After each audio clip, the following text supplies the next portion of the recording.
嗱，你有冇試過不停咁樣諗住一啲令你難過或者遺憾嘅事情，然後身邊嘅朋友就叫你放下啦？嗱，老實講，如果真係咁容易放下嘅話，我哋就唔會咁難過啦。咁你可能會問，點樣先可以真正咁樣做到放下呢？話說有一個正學習佛法嘅徒弟咧，跟隨住師傅修行，佢就問咗師傅同樣嘅問題。咁師傅就話啦：傻嘅咩？乜嘢都放低，咁咪玩完咯。嗱，徒弟就話啦：咁可以點啊？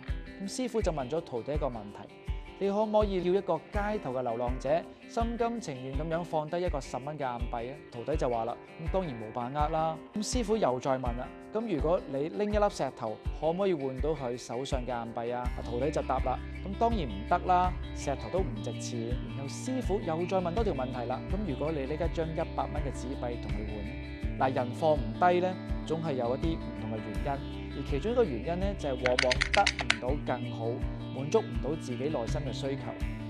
如果一個人唔如意嘅事情佔據佢嘅人生10之7八，我哋要做嘅事情咧，就唔係單單鼓勵佢放下，而係要同步幫佢為自己嘅生活創造更加多正向嘅經驗同埋支持嘅元素。你永遠冇辦法咧強迫自己放下，除非你揾到你執着更加值得擁有嘅人同埋事。90秒心靈教室，